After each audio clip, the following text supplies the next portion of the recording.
Neighbourhood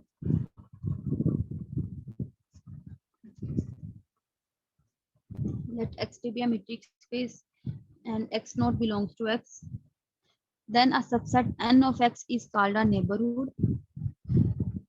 सबसे पहले आप इसका फॉर्मूला देख लो, उसके बाद डेफिनेशन को रीड करते हैं। नेबरहुड की एक्चुअली जो डेफिनेशन आप इससे डिड्यूस करोगे, आप n को नेबरहुड कह सकते हो अगर यहाँ पर एक ओपन सेट एग्जिस्ट करेगा, ठीक है, तो आप n को नेबरहुड बोलोगे। ठीक है, अगर आप इन जनरल इस तरह से लिखो कि x naught belongs to n, तो ये डेफिनेशन नेबरहुड की नहीं होगी। ठीक है, अगर इनके दरमियान एक ओपन सेट एग्जिस्ट करता है, ठीक है, अगर इनके दरमियान एक ओपन सेट कोई भी हो सकता है, वो एग्जिस्ट करता है, तो आप कह सकते हो कि n नेबरहुड पॉइंट है या नेबरहुड है।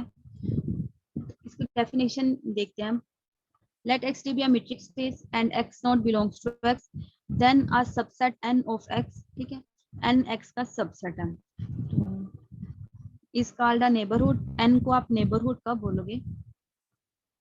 neighborhood of x naught if there exists an open set mu in x such that, अगर यहाँ पर एक ओपन सेट mu एग्जिस्ट करेगा और वो इस कंडीशन को होल्ड करे, तो आप उस केस में कहोगे n नेबरहुड है। और mu by itself is also a subset, mu subset है n का, ठीक है, and mu is also a neighbourhood of x naught, N भी नेबरहुड है x नॉट की और म्यू भी नेबरहुड ही होगा। ठीक है, अभी जस्ट n की बात हो रही है कि n x नोट का नेबरहुड कब होगा।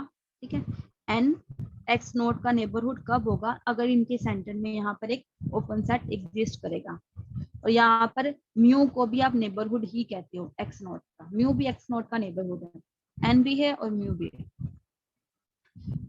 तो जब भी आपको नेबरहुड की डेफिनेशन लिखनी होगी, जैसे इंटीरियर की डेफिनेशन है तो आप ये लिखते हो, इसी तरह से अगर लिमिट पॉइंट्स की डेफिनेशन आती है तो आप ये लिखते हो। सिमिलरली अगर इसी तरह से क्लोजर की डेफिनेशन आती है तो आप ये फॉर्मूला यूज करते हो। अगर एक्सटीरियर की डेफिनेशन आती है तो आप ये फॉर्मूला लिखते हो, इंटीरियर x माइनस ए, ये इंटीरियर के लिए। इसी तरह से फ्रंटियर की डेफिनेशन के लिए आप यूज करते हो, या फ्रंटियर लिख लो या बाउंड्री पॉइंट लिख लो, दोनों सिमिलर हैं, तो आप कहते हो कि वो a और x माइनस ए इन दोनों के लिमिट पॉइंट्स को कंटेन करते हैं। तो इसी तरह से ये जैसे आप डेफिनेशन यूज करते हो, इसी वे में आप नेबरहुड की डेफिनेशन अगर लिखोगे तो नेबरहुड के लिए जो फॉर्मूला आपने यूज करना है वो आप ये यूज करोगे। यहाँ म्यू की जगह पर आप खुद से कोई भी सेट लिख सकते हो, जरूरी नहीं है यहाँ पर म्यू ही होगा। ठीक है, इसके क्वेश्चंस करेंगे तो ये आपको और क्लियर हो जाएगा। नेबरहुड सिस्टम का मीनिंग क्या होगा? नेबरहुड सिस्टम में अगर आप इन सभी नेबरहुड की कलेक्शन करते हो तो वो नेबरहुड सिस्टम में आ जाएंगे। तो इसकी डेफिनेशन को भी आपने रीड कर लेना है। इसका थ्योरम करते हैं। Each X naught belongs to X has a neighbourhood. ये लास्ट पर करते हैं, ये प्रूव, बल्कि इसको आपने खुद रीड कर लेना, ये इन जनरल सा प्रूफ है। जब आप ये तीनों कर लोगे तो इसके प्रूफ को भी आपने रीड कर लेना है। सेकंड से स्टार्ट करते हैं। If A and B are the neighbourhood of X naught, means के ए और बी ये दोनों एक्स नॉट के नेबरहुड हैं। तो इसका मतलब है अगर हम ये लेट कर रहे हैं तो उसके अकॉर्डिंग हम ये लिख सकते हैं, अगर ए भी नेबरहुड एक्स नॉट का तो आप ये कह सकते हो, और बी भी नेबरहुड है तो बी के लिए भी आप ये वर्ड लिख सकते हो। ठीक है, ये दोनों ए और बी दोनों एक्स नॉट के नेबरहुड हैं, और आपने प्रूव करना है A intersection B is also a neighbourhood. तो इसको स्टार्ट करते हैं, यहाँ से देखते हैं। ए और बी दोनों नेबरहुड है, तो हमने यहाँ पर नेबरहुड के अकॉर्डिंग ये लिख दिया। ये सेंटर में आपको बोला था कि कोई भी ओपन सेट लिखने आप म्यू लिख दो, या यहाँ पर जैसे इन्होंने बी एक्स आर यूज किया हुआ, बी एक्स आर का मीनिंग भी आपको पता है ओपन ही होता है, तो आपने भी कोई ओपन सेट ही लिखना था, इसलिए आप यहाँ पर ये बी एक्स नॉट आर लिख सकते हो। तो ए और बी दोनों नेबरहुड थे, उन दोनों के अकॉर्डिंग आपने ये लिख लिया।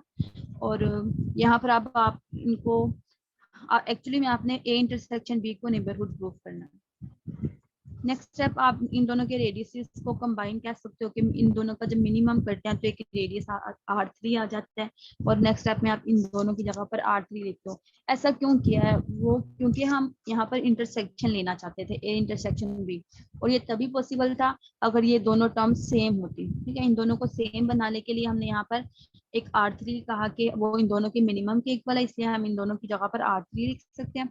नेक्स्ट स्टेप में अब ये दोनों सेम है तो आप कंबाइन कर सकते हो, सेंटर में एंड है इसलिए इंटरसेक्शन आएगा।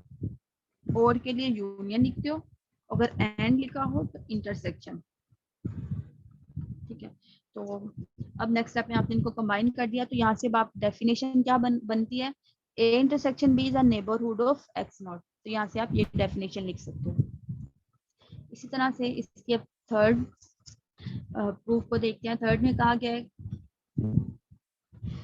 if A is a subset of X naught, then B is also a neighborhood of X naught. Means अगर if A is a neighborhood of X naught, A X naught का neighborhood है, ये तो understood है, ये आपने लिख दिया कि A neighborhood है X naught का, और कहा गया A भी सबसेट है B का, ये भी आपने लेट कर लिया, और आप प्रूव ये करना चाहते हो कि B भी नेबरहुड होगा। ठीक है, तो इस प्रूफ को यहीं से आप देखो, ये अभी आपने कंसीडर कर लिया। नेक्स्ट स्टेप में आप इस तरह से लिख सकते हो, इस ए को ही जगह पर आप लिख सकते हो A is a subset of B. Next step में आप ये भी लिख सकते हो,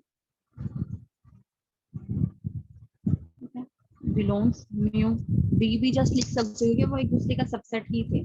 तो यहाँ से ये भी प्रूव हो गया, B is also neighbourhood of X naught, यही आपने प्रूव करना था। ये नोट्स भी देख लेते हैं। थर्ड पार्ट सेम वही स्टेप्स हैं, जस्ट यहाँ पर बी एक्स नॉट आर लिया हुआ है, आप म्यू ले लो, कोई भी ओपन बाल आप ले लो। म्यू अगर आप लेते हो तो आप साथ में मेंशन करोगे म्यू इज ओपन बाल, अगर आप बी एक्स नॉट आर ले रहे हो तो आपको मेंशन करने की जरूरत नहीं है। तो यहाँ से B is a neighbourhood of X naught. ठीक है, इसका इसी तरह से फोर्थ प्रूफ देखते हैं, theorem. If A is a neighbourhood of X not, A neighbourhood है एक्स नॉट का, मीन्स के यहाँ पर x बिलोंग्स टू, अब मैं यहाँ पर ओपन बाल ही लिख लिया है। ठीक है, ये आपको गिवन है। Then there exist a set B such that B is also a neighbourhood of x naught. कहा गया है कि B is also a neighbourhood of x naught, then A is a neighbourhood of B। B भी neighbourhood है x naught का, ठीक है, A भी नेबरहुड है x नॉट का, ये दोनों नेबरहुड है। हमने प्रूफ करना है कि A is a neighbourhood of B, A B का नेबरहुड है। तो यही नेक्स्ट पेज पर इसका प्रूफ देखते हैं। X A is a neighbourhood, अगर A नेबरहुड है तो उसके अकॉर्डिंग आपने ये लिख दिया। नेक्स्ट कहा गया है B इज आल्सो नेबरहुड, उसके अकॉर्डिंग आपने ये लिख दिया। और नेक्स्ट अब आप यहाँ से ये भी लिख सकते हो B is a subset of A। ये आपने कैसे लिखा कि B is a subset of A, इस ये क्योंकि आपके पास ये रेडियस R और ये R1, और R1 लेस है R से, मीन्स के B लेस होगा A से। इसके अकॉर्डिंग आपने यहाँ पर लिख दिया B is a subset of A, और B is a subset of A। सो यहाँ से आप देखो कह सकते हो A is a neighbourhood of its point. यहाँ से आप कह सकते हो कि A नेबरहुड है B का। वो किस तरह से, आप यहाँ पर जो सेट होता है ना वो इन सब का नेबरहुड होता है, वो B का भी होता है, वो इसका भी, और इन सब का नेबरहुड होता है। इसलिए आप यहाँ पर ये कह सकते हो A is a neighbourhood of each of its point. ठीक है, मीन्स के A B के सभी पॉइंट्स का नेबरहुड होगा। तो यही आपने प्रूफ करना था इसके फोर्थ में। फर्स्ट वो रीड कर लेना है, वो सिंपल सा, वो इन जनरल प्रूफ है, वो आपने देख लेना है।